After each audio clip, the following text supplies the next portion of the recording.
Hello, and welcome to another Hearts Wide Open tarot reading where we just tune in, let it flow, listen deeply to what Spirit has to say with our hearts wide open.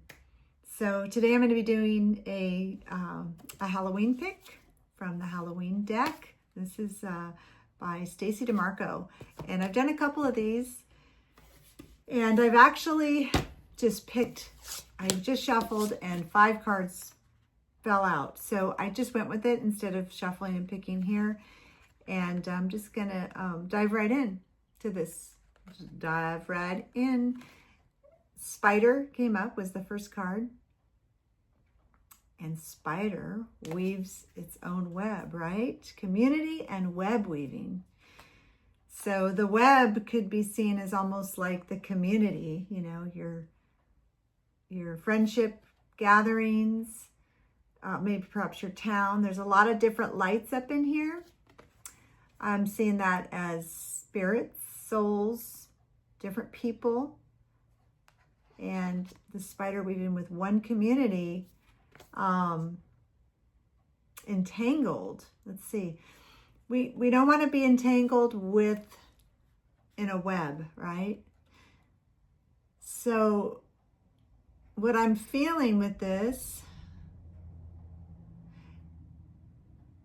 is, although we're gathering together and we have things in common and we're part of a whole greater group community, whether it's online or in person, you want to shine your own light.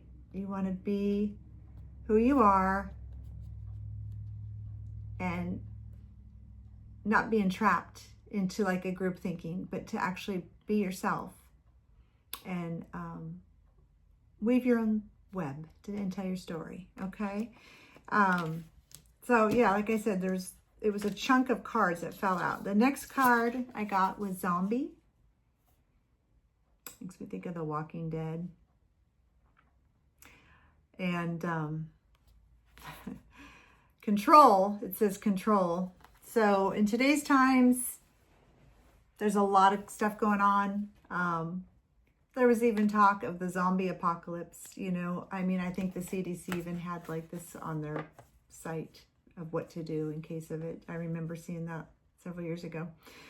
Anyways, a zombie does not have control of what it's doing. It's basically a body, a vessel that you can maybe say has been taken over. This looks like a face when I'm looking at that in the camera. It's interesting, although it's not. I saw a face up in the moon, the man in the moon. Not the man in the moon, but I saw a face. So that's a rising of the dead with a gravestone. And so what this could mean, you know, I'm talking about shining your own light, being your own person. You know, don't be a zombie, basically. Like, don't let somebody inhabit your vessel. Be you. Embody your uniqueness, your strength, and be authentic. Don't kind of lose yourself to others. Yeah. And then after Zombie, I got the Mummy. Now this says change, but I'm thinking of preserving also. And there's the moon. Looks like Mars almost, with the red planet. A lot of red glowing. So he's mummified. And it's Egypt, basically. The pyramids are back there. So again, we talk of change and preservation. Sometimes when we go through changes and we transform, it could be hard on other people, right? It could be scary. But we need to accept that because that's what we're here to do. We preserve the history, our ancestors, you know, our traditions perhaps. We could preserve what's there within our bloodlines, our DNA, even our memories, our experiences. We always hold on to those, but we are also here to change. So next we got, speaking of change, the Death card. The eternal cycle begins here. Okay, so that is so true. Because with every ending, there's a beginning. Because we're eternal. And there's a moth and the cocoon, and it's scary when things change, when something dies. But that means something new is being reborn, a new rebirth to something better, a transformation. You know, the cocoon to the butterfly. Yeah. I'm seeing the wings and this kind of vibration, an echo. It's like a reverberation. It looks like a frequency, a vibration even.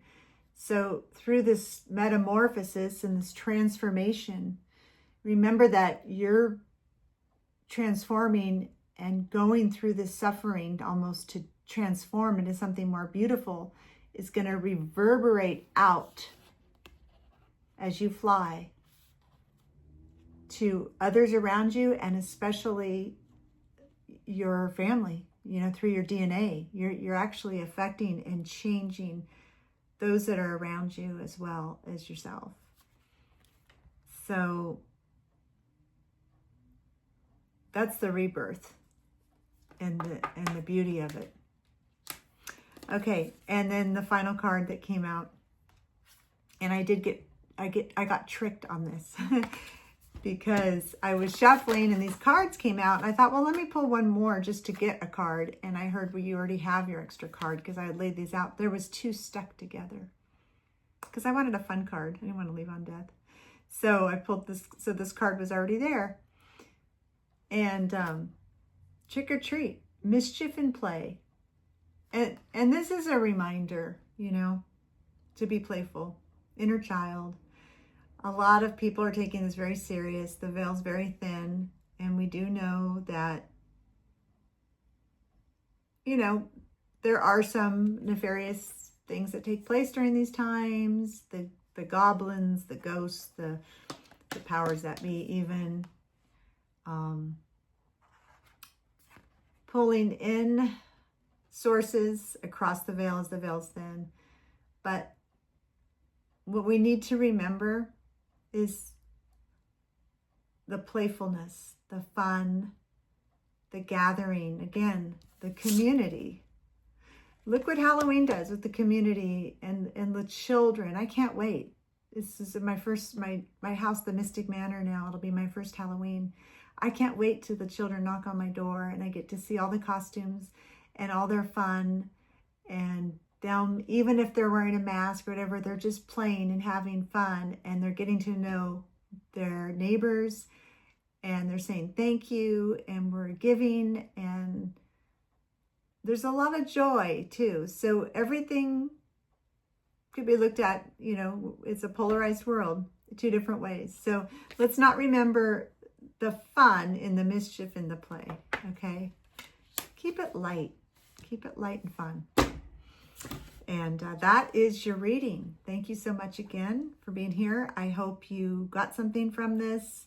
I'm really enjoying doing this. So if you liked it, like it. I would appreciate that. If it something resonated with you, and please share if you feel called to somebody else receiving this message, something in this message here. And until the next time, when we do another Sparty Party pick, he's sleeping right now.